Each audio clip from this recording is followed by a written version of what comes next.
It's not what you know, it's what you can prove. That unforgettable line from Training Day has stayed with movie fans since 2001. But today, we're going beyond the quote to uncover 17 things you probably never knew about this crime classic, plus one bonus fact so unexpected it might completely change how you see the film. From the so-called band ending, to real gang members appearing on set, to the real-life scandal that helped shape the story, buckle up. Because this ride goes deeper than even Alonzo Harris could have prepared you for. Number 1. The band ending most people never saw. In the alternate ending, after Alonzo is killed, Jake returns home. He is not walking like a hero. He is exhausted, wounded, barely holding himself together. Then he sees the car, a clean, official-looking, unmarked police sedan sitting near his house. Jake immediately understands something is wrong. He reaches for his gun. He prepares himself for another threat. Then the doors open. Lou Jacobs, Stan Gursky, Doug Rosselli, the three wise men. They do not ask if Jake is okay. They do not ask how Alonzo died. They do not ask what happened in the street. They ask about the money.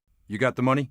That one detail is the entire secret of the alternate ending. Because Alonzo is dead, but the money still matters. The evidence still matters. The loose ends still matter. And the people behind Alonzo are still standing. Number 2. Cast and crew were trapped between 40 Crips and 40 Bloods in a standoff. During filming, the production went through a moment that could have turned into a real disaster. At one point, around 40 Crips from the south side of Martin Luther King Boulevard and around 40 Bloods from the north side ended up facing each other in a tense standoff, with the cast and crew trapped right in the middle. Nobody moved. Nobody said a word. The air was heavy. These were rival gangs with a long history of violence, standing across from each other while Denzel Washington, Ethan Hawke, and the crew were trying to make a movie. According to an October 2001 report from the Washington Post, the situation dragged on long enough for everyone on set to understand the danger. If gunfire broke out, real gunfire, not movie gunfire, the entire production would have been caught in the crossfire. But somehow, nothing happened. The tension slowly broke, the gangs eventually walked away, and filming continued. Fuqua later said that moment captured exactly what Training Day was trying to show.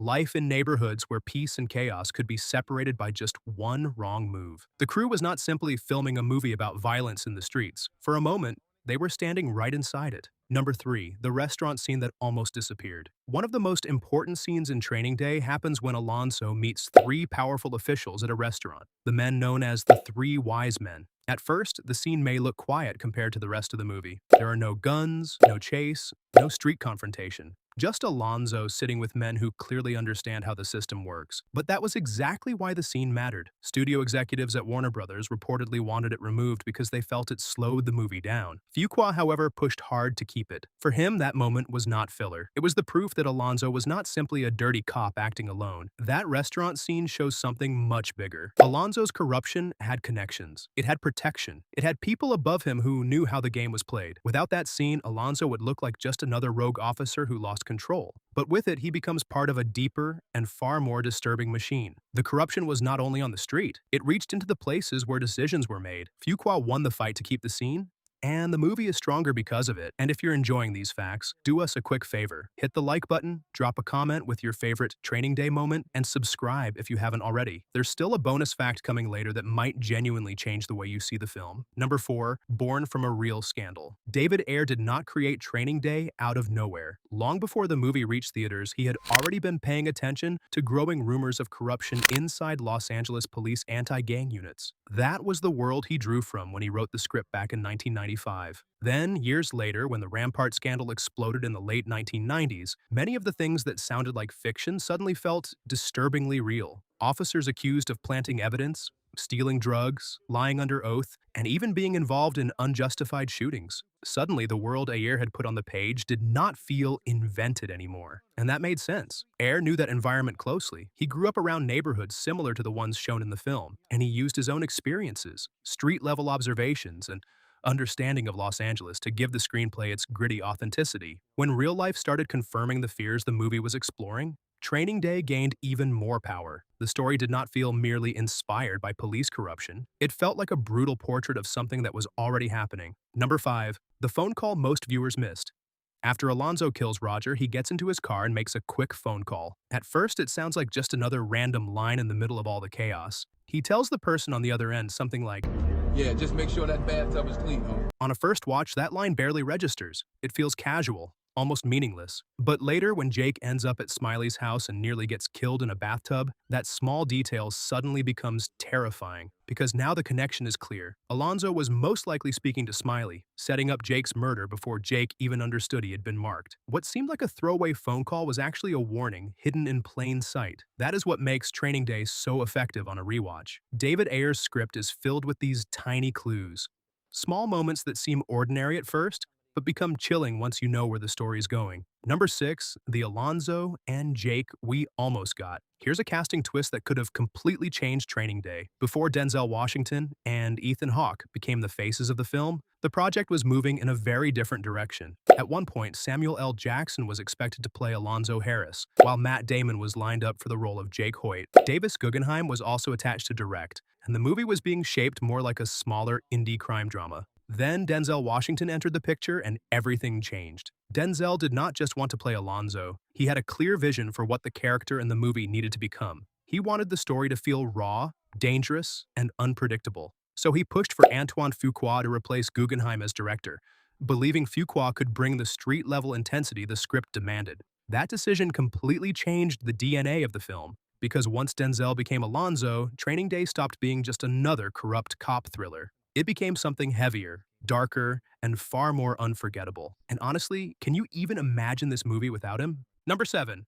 the neighborhood that let the movie in. The producers were strongly warned not to shoot inside the Imperial Court's housing projects in Watts. The area was considered too dangerous, too controlled by gangs, and too unpredictable for a major film crew. But Antoine Fuqua wanted Training Day to feel real, not like a polished Hollywood version of the streets. So he pushed forward anyway, and somehow the neighborhood opened the door. It became one of the first times a major production was allowed to film in that kind of gang-controlled territory in Los Angeles. According to Fuqua, the community understood what the movie was trying to do. They wanted that world shown honestly, not cleaned up or turned into a fake studio set. To make that happen, Fuqua brought in Clay Shahid Sloan, a former Bloods member, as a gang technical advisor. Sloan helped bring real gang members into the film as extras. These were not actors pretending to be from the streets. Many of them were people who actually lived that reality. So when Denzel delivers the King Kong speech in the middle of the neighborhood, he is not just performing in front of background extras. He is performing in front of people who understand exactly what it means when a man like Alonzo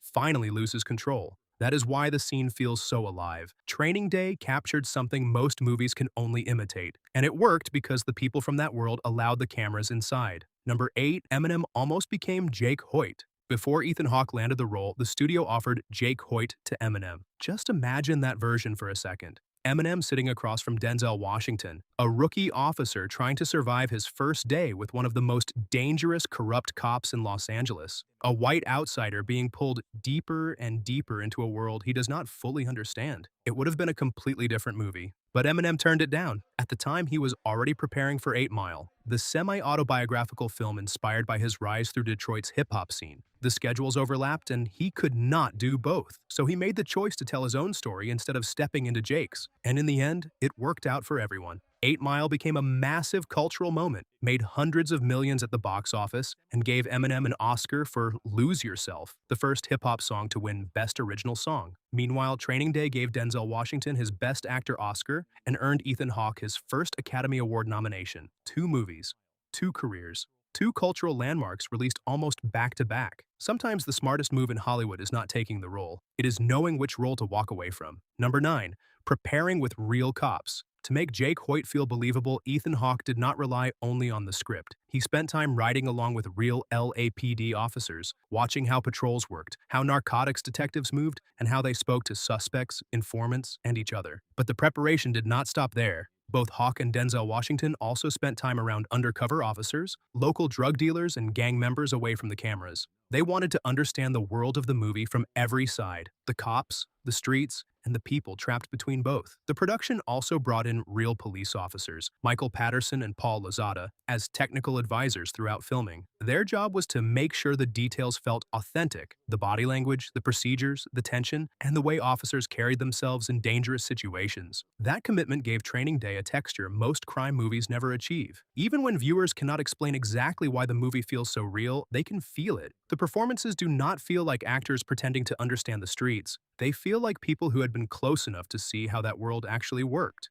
Number 10, the poker scene trick. One of the most nerve-wracking moments in Training Day happens when Jake sits down at Smiley's house to play cards, waiting for Alonzo to return. At first, it feels uncomfortable. Then slowly, the scene turns into something much darker. What many viewers do not know is that Antoine Fuqua deliberately kept Ethan Hawke off balance while filming it. Before the cameras rolled, Fuqua reportedly told the actors playing the gang members to improvise, push the tension, and behave unpredictably without telling Hawke what was coming. So when Jake looks nervous in that scene, part of that fear is real. Hawke was not simply acting uncomfortable. He genuinely did not know exactly what the men around him were going to say or do next. The scene's danger comes from that uncertainty, and it worked perfectly. Every pause feels loaded. Every look feels threatening. Every line feels like it could turn into violence. Fuqua understood that real fear often comes from not knowing what happens next, and in that poker scene, he used that uncertainty to make Jake's panic feel painfully authentic. Number 11, the secret code on Alonzo's license plate. Alonzo's 1979 Chevy Monte Carlo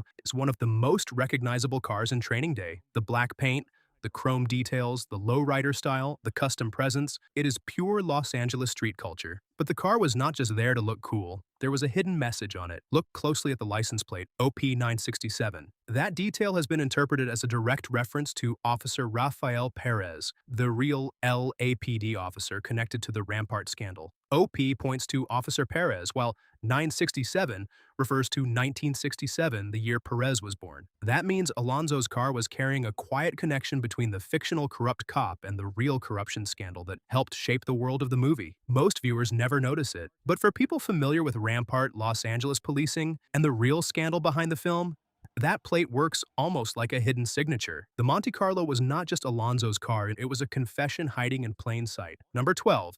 The diner with its own Hollywood history. The diner where Jake first meets Alonzo is not just a random location. It was a real Los Angeles spot called the Quality Cafe, and if it looks familiar, there is a good reason. That same diner also appeared in David Fincher's SE7N, in the scene where Morgan Freeman's character meets Gwyneth Paltrow. If you compare both movies, you can even notice similar camera angles, including a shot of the cook cracking eggs on the hot stove. But Training Day and C7N were not the only films to use it. The Quality Cafe also appeared in Gone in 60 Seconds, where Nicolas Cage's character visits his mother at work. For a small diner, it had a surprisingly big career in Hollywood. It became one of those places viewers saw again and again without always realizing it was the same location. Sadly, the cafe eventually closed for good, turning it into one of those lost Los Angeles landmarks that now lives mostly through the movies filmed inside it. So, when Jake sits across from Alonzo for the first time, he is not just entering the world of Training Day, he is sitting inside a tiny piece of Hollywood history. Number 13. Ethan Hawke almost walked out after his audition. Ethan Hawke arrived at his Training Day screen test, ready to fight for the role of Jake Hoyt. He had already beaten out several other actors for the chance to read opposite Denzel Washington, and this was the moment that could decide everything. Then Denzel changed the game. Instead of sticking to the script, he started improvising. Hawke later remembered that Denzel barely used the lines on the page, forcing him to react in real time and keep up with one of the most powerful actors in Hollywood. At first, Hawke was furious. From his point of view, it felt unfair. Denzel already had the role. He had nothing to lose. Meanwhile, Hawke was still auditioning, trying to prove himself, and suddenly the scene they had prepared was gone. He walked out convinced he had been sabotaged. He even sat outside wondering if he should go back in and tell everyone off. Then the phone rang. The audition had gone great. They wanted him. What Hawke thought was sabotage was actually a test. Denzel's improvisation pushed him into the same uncomfortable position Jake faces in the movie. Thrown into chaos, forced to react, and expected to survive. And Hawke survived it. That is why he got the part. Number 14. Alonzo's Monte Carlo was more than a car. Alonzo's 1979 Monte Carlo was not chosen by accident. It was not just a cool prop for Denzel Washington to drive around Los Angeles. It was part of the character. The car said everything about Alonzo before he even opened his mouth. The black paint,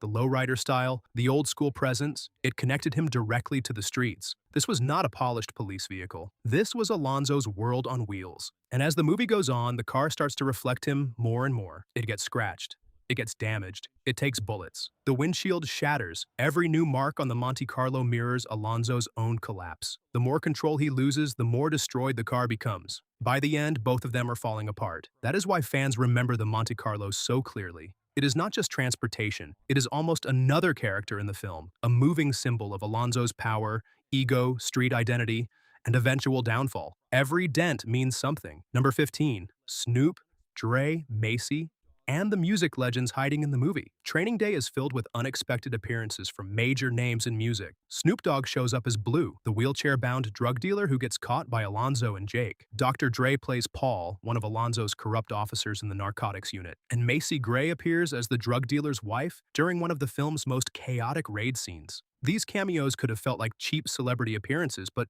they do not. They actually help the movie's atmosphere. All three were already huge cultural figures, and their presence added another layer of West Coast identity to the film. It made the world of Training Day feel more connected to Los Angeles music, street culture, and early 2000s energy. And there's another face worth mentioning. Raymond Cruz, who plays Sniper in the card game scene, would later become instantly recognizable to millions of viewers as Tuco Salamanca in Breaking Bad and Better Call Saul. So Training Day was not just packed with great performances. It was filled with faces that would become part of pop culture in completely different ways. Number 16. Fuqua secretly made the poker scene more dangerous for Ethan Hawke. The card game scene at Smiley's house is one of the most tense moments in the entire movie. Jake sits at the table trying to act calm, but everyone watching can feel that something is wrong. He is surrounded, out of place, and slowly realizing that Alonzo may not be coming back to save him. And part of that fear was real. Antoine Fuqua wanted Ethan Hawke to feel genuinely uncomfortable during the scene. So, before filming, he reportedly gave instructions to the actors playing the gang members without telling Hawke. He wanted them to improvise, push him, test him, and keep him unsure of what would happen next. Hawke walked into the scene expecting one thing. Then the energy started shifting. The men at the table began playing with the tension, throwing him off balance and making the situation feel unpredictable. That nervousness you see on Jake's face was not just acting. Hawke really was trying to keep up with a scene that no longer felt fully controlled. Fuqua understood something important. Real tension comes from uncertainty, and in that scene, he used uncertainty like a weapon. That is why the poker scene feels so alive. The danger does not feel staged. It feels like it could snap at any second. Number 17. Denzel created the unsettling gun-rubbing moment on the spot. There is a strange moment in Training Day where Alonzo faces a group of armed thugs and somehow manages to become the most dangerous person in the room. He is outnumbered. The situation is tense. Everyone is watching to see what he will do. Then Denzel does something completely unexpected. He pulls out two guns and slowly starts rubbing them together. He does not immediately aim them. He does not need a long threat. He just drags the weapons against each other in this calm, disturbing, almost hypnotic way. And that moment was not originally in the script. Denzel improvised it during filming. The confusion you see from the other actors feels real because they were reacting in the moment. They were trying to understand what he was doing, why he was doing it, and how dangerous the situation was about to become. That is what makes the scene so effective. Alonzo does not intimidate people only with violence. He intimidates them with unpredictability. You never fully know what he is thinking, what line he is about to cross, or how far he is willing to go. The gun-rubbing moment became one of those small but unforgettable Alonzo details. Quiet, strange, and deeply threatening. Denzel understood that Alonzo did not always need to shout to control a room. Sometimes all he had to do was make everyone wonder what he might do next. Bonus, Denzel turned 20 years of hero roles into one unforgettable villain. Before Training Day, audiences were used to seeing Denzel Washington as the hero. For years, he played men with courage, dignity, discipline, and moral weight. Malcolm X, Reuben Carter, Easy Rawlins, soldiers, lawyers, fighters, men who stood for something, even when they were flawed. Then came Alonzo Harris, and Alonzo was completely different. He was not noble. He was not honorable. He was not a complicated hero with a few rough edges. He was a predator with a badge, a corrupt cop who lies, steals, manipulates, kills, and uses everyone around him. And that was a huge risk. Denzel had spent decades building trust with the audience. People believed him. They respected him. They were used to seeing him as the man fighting the system, not the man poisoning it from the inside. But that is exactly what made Alonzo so powerful. When Denzel smiles at Jake in that car, part of you wants to trust him because he is Denzel. The audience brings all those years of goodwill into the movie, and Training Day uses that against them. That is the genius of the performance. Denzel weaponized his own image. He took the trust he had built across his career and twisted it into something dangerous. Alonzo feels seductive because he is played by someone audiences already wanted to believe. And it worked. The role gave Denzel Washington the Oscar for Best Actor and proved he could be just as unforgettable as a villain as he was as a hero. That is the thing about Training Day. It is not just a great crime thriller, It feels like a movie that barely stayed under control long enough to become a classic. Between Denzel inventing moments nobody expected, Ethan Hawke nearly walking away before he even got the role, and the production filming in places where the tension was real, the danger was not only written into the story, it was baked into the making of the movie itself.